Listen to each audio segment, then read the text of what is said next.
This is a short overview of CEE498, the Construction Engineering Capstone course for winter and spring 2025.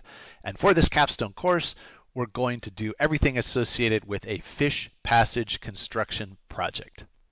So, shortest means possible, here's what the course is. We're going to come up, or you are going to come up with the means, methods, planning, scheduling, and estimating for a job to go from what's on the left, a crappy old culvert underneath a road that doesn't allow fish to pass, to what's on the right, one that does, in a 54-hour road closure window.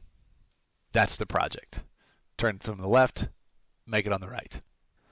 All right, so how this is organized, this is going to be a 2-quarter capstone. You have to enroll in both winter and spring courses to get credit for this capstone. In the winter quarter, we're going to do an introduction and some construction means and methods. And in the spring quarter, we're going to combine what we did in the winter with others, things like logistics, planning, scheduling, and estimating to finish up the course. The instructors are Julian Yamaura and me, Steve Mensch. The enrollment, we're going to set at 25 students for now.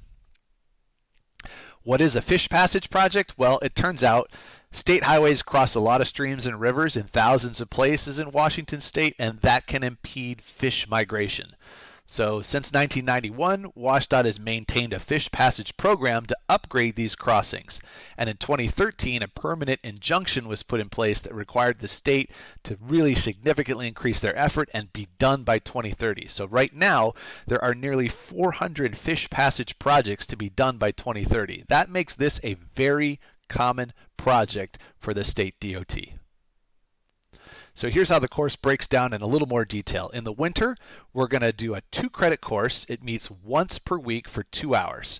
The scope is really an introduction of the project, and then we're going to go through some of the means and methods you're going to have to know about in order to plan and schedule this project. Specifically, how do we remove the old culvert? What kind of earthwork do we have to do to get down? How do we replace the new culvert? What's the stream diversion look like? All of those kinds of things. We talk about how those things are actually done and step you through that. Then, in the spring quarter, we have a 3-credit course. This meets twice per week for 2 hours each, and that is consistent with the time that the other capstone courses meet. So what we're going to do in this course is produce a work package that is basically the set of instructions on how to build the whole thing, and you guys are going to do those in videos.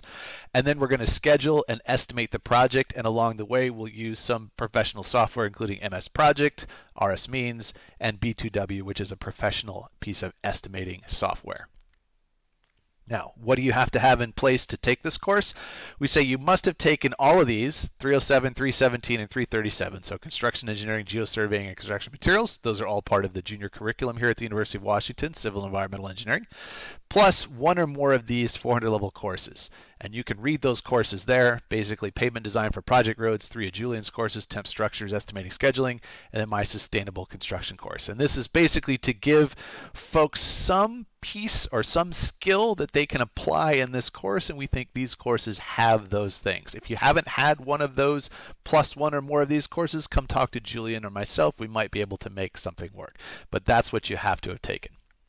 So ultimately, we're going to start with a really bad culvert underneath a road that doesn't allow fish to pass, and we're going to do everything necessary in the planning, scheduling, and estimating phase to figure out how to make it look like this in the end after 54 hours of work. Thank you.